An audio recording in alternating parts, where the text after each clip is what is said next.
اعوذ باللہ من الشیطان الرجیم بسم اللہ الرحمن الرحیم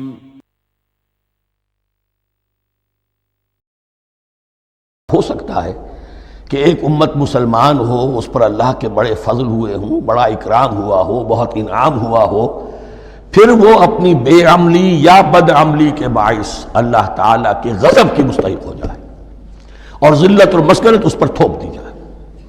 یہ ایک یونیورسل ٹروتھ وہاں سے نکل آیا کہ ہمیں سوچنا ہوگا، یہ ایک لمحہ فکریہ ہے امت مسلمہ کیا کہ کیا ہم تو کہیں آج اس پوزیشن میں نہیں ہیں۔ حدیث میں آپ کو سنا چکا ہوں، لَيَأْتِيَنَّ عَلَىٰ أُمَّتِي مَا أَتَىٰ عَلَىٰ بَنِي إِسْرَائِيلَ حَسْبَ النَّعْلِ بِالنَّعْلِ۔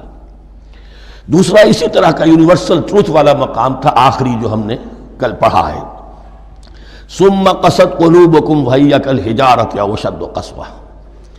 کسی مسلمان امت کا یہ حال بھی ہو سکتا ہے کہ ان کے دل اتنے سخت ہو جائیں کہ سختی میں پتھروں کو اور چٹانوں کو مات دے جائیں۔ یہ بھی ایک کیفیت ہے جو سامنے آئی، حالانکہ قوم وہ ہے انی فضلتکم علی العالمین، از کجا تاب کجا، لیکن یہ حقیقت بھی ہمارے سامنے آئی کہ یہ چیزیں جو ہیں اپنی جگہ پر امکانات میں سے ہیں۔ البتہ یہاں ایک بات میں عرض کر دوں کہ اس قساوت قلبی میں پوری امت برابر مسلط جو ہے مبتلا نہیں ہوا کرتی ہے۔ اس میں امت کے جو قائدین ہوتے ہیں اور امت مسلمہ کے قائدین اس کے علماء ہوتے ہیں، سب سے زیادہ شدت کے ساتھ یہ خرابی ان میں آتی ہے، اس لیے کہ باقی لوگ تو پیروکار ہیں، پیچھے چلتے ہیں، وہ اعتماد کرتے ہیں کہ یہ ہے اللہ کی کتاب کے پڑھنے والے، یہ ہے تورات کے حامل، یہ جانتے ہیں، وہ ان کے پیچھے پیچھے چل رہے ہوتے ہیں۔ لیکن جو لوگ جان بوجھ کر اللہ کی کتاب میں تحریف کر رہے ہوں، انہیں تو پتہ ہے ہم کیا کر رہے ہیں۔ جو لوگ جان بوجھ کر حق کو پہچان کر اس کا انکار کر رہے ہیں، انہیں تو پتہ ہے کہ ہم کیا کر رہے ہیں۔ در حقیقت یہ سزا ان پر آتی ہے۔ یہ بات اب ان آیات میں جو آج ہم پڑھنے چلے ہیں بہت زیادہ واضح ہو جائے گی انشاءاللہ۔ فرمایا افتطمعون ان یؤمنوا لکم، تو اے مسلمانوں کیا تم یہ توقع رکھتے ہو کہ یہ ایمان لے آئیں گے تم پر، تمہاری بات مان لیں گے؟ ظاہر بات ہے مسلمانوں کو توقع تھی کہ مشرکین مکہ تو بہت دور تھے دین سے، توحید سے دور، رسالت کا کوئی تصور ہی نہیں، کتاب کوئی ان کے پاس تھی ہی نہیں۔ یہ تو یہود ہیں اور ان کے پاس تو کتاب رہی ہے، یہ موسیٰ کے ماننے والے ہیں، یہ توحید کے علم بردار ہیں، یہ آخرت کا بھی اقرار کرتے ہیں، تو انہوں جھٹپٹ مان لینا چاہیے۔ تو جو مسلمانوں کے دل میں، عام مسلمانوں کے دل میں جو حسن ظن تھا، اب در حقیقت یہ اس کو ایڈریس کیا جا رہا ہے۔ افتطمعون ان یؤمنوا لکم، تمہیں بڑی طمع ہے، کوشش ہے، تمہاری خواہش ہے، آرزو ہے، تمنا ہے، توقع ہے کہ یہ بات مان لے گے تمہاری۔ وَقَدْ كَانَ فَرِيقٌ مِّنْهُمْ يَسْمَعُونَ كَلَامَ اللَّهِ ثُمَّ يُحَرِّفُونَهُ مِن بَعْدِ مَا عَقَلُوهُ وَهُمْ يَعْلَمُونَ، جبکہ حال یہ ہے کہ ان میں سے ایک جماعت، ایک گروہ وہ بھی ہے کہ جو اللہ کے کلام کو سن کر پھر اس میں تحریف کرتا رہا ہے، اس کے بعد کہ اس کو سمجھ لیتا تھا اور اچھے جان بوجھ کر تحریف کرتا تھا۔ اب ظاہر بات وہ گروہ کون ہوں گے؟ علماء ہی تو ہیں نا۔ عام آدمی تو تحریف نہیں کر سکتا تھا، تحریف کرنے والے تو علماء تھے۔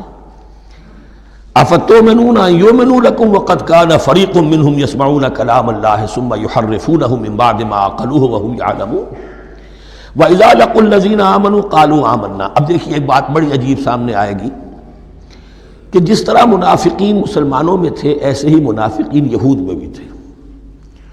یہود میں سے کچھ لوگ ایسے تھے کہ جن پر حق جب منکشف ہو گیا، اور کچھ ان کی صالح فطرت بھی تھی، اب وہ آنا چاہتے تھے اسلام کی طرف، لیکن اپنے خاندان کو، گھر والوں کو، اپنے کاروبار کو، اپنے قبیلے کو چھوڑنا بھی ممکن نہیں تھا، اور قبیلوں کی سرداری جو ہے وہ ان کے علماء یہود کے پاس ہے۔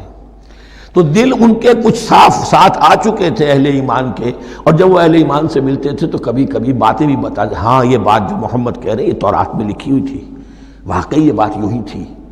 اب اس کے بعد جب وہ جاتے تھے اپنے شیاطین کے پاس، وہی شیاطین ان کے علماء، ان کے بڑے سرکردہ لوگ، تو وہ جا کر انہیں ڈانٹ ڈپٹ کرتے تھے، بے وقوفو یہ کیا کر رہے ہو تم، یہ بات بتا رہے ہو انہیں تاکہ اللہ کے ہاں جا کر وہ تم پر حجت قائم کرے کہ انہیں پتا تھا اور پھر بھی انہوں نے نہیں مانا۔ اب یہ ان کا آپس کا مکالمہ ہو رہا ہے۔ وَإِذَا لَقُوا الَّذِينَ آمَنُوا قَالُوا آمَنَّا، اور ان میں سے کچھ لوگ ہیں کہ جب ملتے ہیں اہل ایمان سے تو وہ کہتے ہیں ہم ایمان لے آئے۔ وَإِذَا خَلَا بَعْضُهُمْ إِلَىٰ بَعْضٍ، اور جب وہ خلوت میں ہوتے ہیں ایک دوسرے کے ساتھ، قالوا وہ کہتے ہیں أَتُحَدِّثُونَهُمْ، کیا تم بتا رہے ہو ان کو، بِمَا فَتَحَ اللَّهُ عَلَيْكُمْ، وہ باتیں جو اللہ نے کھولی ہیں تم پر، لِيُحَاجُّوكُمْ بِهِ عِندَ رَبِّكُمْ، کہ وہ تم پر حجت قائم کریں تمہارے رب کے پاس، کہ اللہ اس نے مانا تھا کہ ہاں تورات میں یہ ہے، تو تم ذرا عقل سے کام لو، اور یہ حقیقتیں جو تورات کے ذریعے سے ہمیں معلوم ہے ان مسلمانوں کو مت بتاؤ۔ اس پر اللہ کا تبصرہ کیا ہے؟ افلا تعقلون، یہ تو ابھی انہی کا قول ختم ہوا کہ کیا تم عقل نہیں ہے کہ تم ایسا بیوقوفی کا کام کر رہے ہو۔ اولا یعلمون، یہ تبصرہ اللہ کا ہے، تو کیا یہ لوگ نہیں جانتے ان اللہ یعلم ما یسرون وما یعلنون، کہ اللہ تو جانتا ہے وہ سب کچھ بھی جو وہ چھپاتے ہیں اور وہ سب کچھ بھی جسے وہ ظاہر کرتے ہیں۔ تو چاہے یہ باتیں مسلمانوں کو بتاؤ نہ بتاؤ، اللہ کی طرف سے تو محاسبہ ہو ہی جانا ہے، لہذا یہ بھی ان کی ناسمجھی کی دلیل ہے۔ اب آ رہی ہے وہ اصل اہم بات جو میں نے آج ابتدا میں بیان کر دی تھی، وَمِنْهُمْ أُمِّيُّونَ، ان میں سے بھی ایک طبقہ تو ہے ان پڑھ لوگوں کا۔ اب دیکھیے امی اصل میں تو ایک طرح سے کہنا چاہیے کہ مشرکین عرب کے لیے لفظ ہے قرآن مجید میں، کیوں؟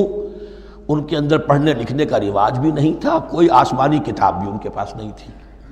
لیکن اب یہود کے بارے میں کہا جا رہا ہے، جیسے آج مسلمان ہیں کہ اکثر و بیشتر مسلمان تو جاہل ہیں، چاہے پی ایچ ڈی کیا ہوا ہو، پی ایچ ڈی تو فزکس میں کیا ہوا ہے، قرآن کی الف بیتیں نہیں آتی، دین کے جو ہیں مبادی تک سے ناواقف ہیں، بہت پڑھے لکھے، اس کو ہمارے بعد لوگ کہتے ہیں پڑھے لکھے جاہل۔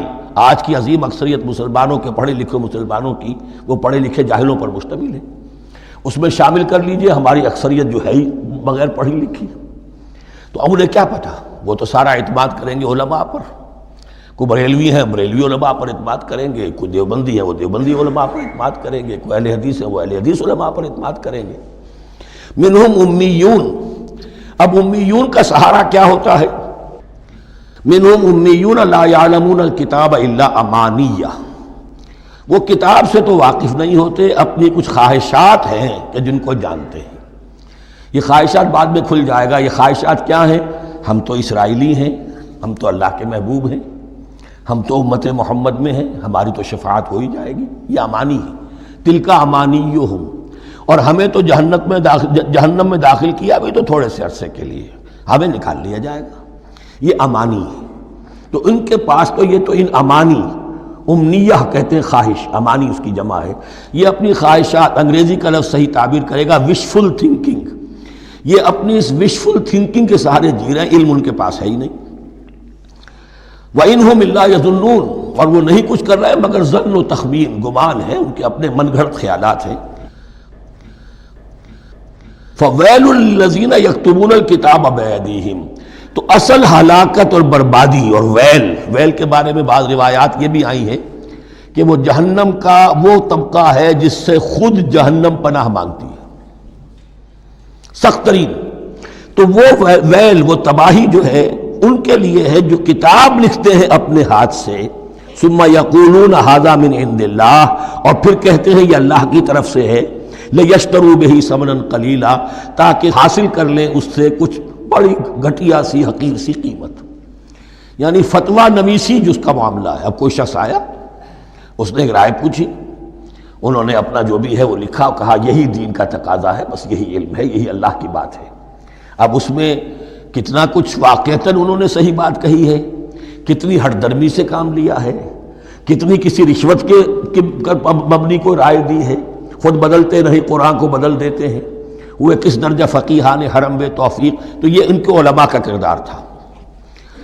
ثم یقولون ھذا من عند اللہ لیشتروا بہ ثمنا قلیلا فویل لہم مما کتبت ایدیہم، تو ہلاکت اور بربادی ہے ان کے لیے اس چیز سے کہ جو ان کے ہاتھوں نے لکھی، وویل لہم مما یکسبون، اور ان کے لیے ہلاکت اور بربادی ہے اس کمائی سے جو وہ کر رہے ہیں۔ یہ سارا دھندا جو ہے فتویٰ فروشی کا اور دین فروشی کا، اس کے لیے تباہی وہ اپنے لیے مول لے رہے ہیں، اس سے کوئی ان کو اللہ تعالیٰ کے ہاں کوئی اجر و ثواب نہیں ملے گا۔